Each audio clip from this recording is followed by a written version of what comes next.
this week. It must sound like a fairy tale in terms of where he's come from. Can you sort of talk us through your thought process?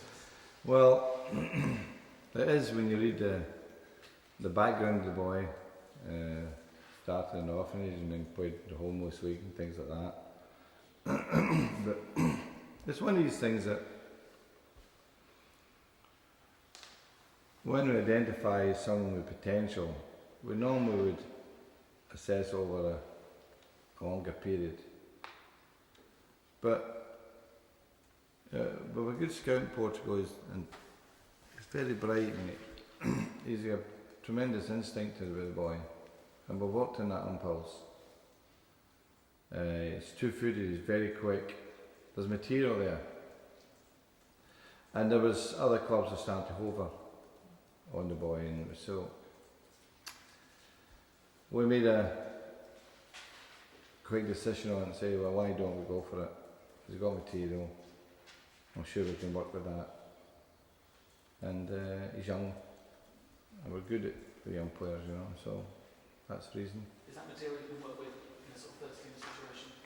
Well, he'll come here first of all. He doesn't speak any English.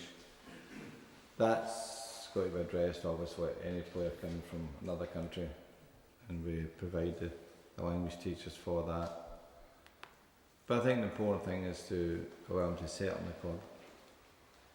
We have good options anyway, I think, in the wide positions. I think Nani and Valencia in particular start to show maturity.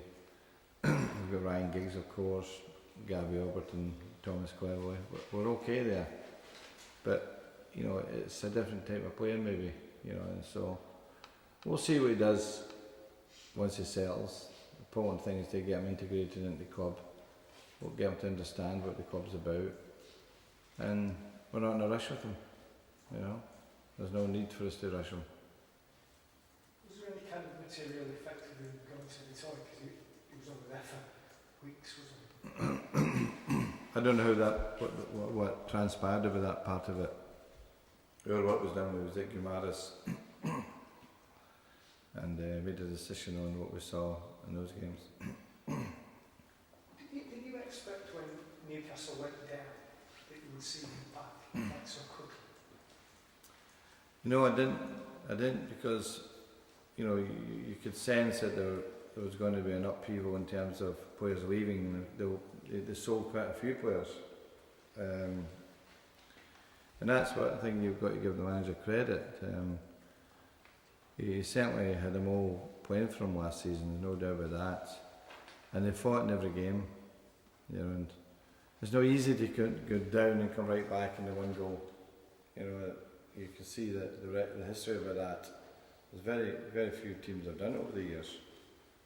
So you've got to give them credit for that. Of course, I think that they would probably be in a better position because of Newcastle's fantastic support than others. You know, when they travel away from home, Newcastle, they're taking, you know, as many as they can. Clubs will allow them to go in. They've got that kind of fanatic support. So there is an advantage there for them when they went down.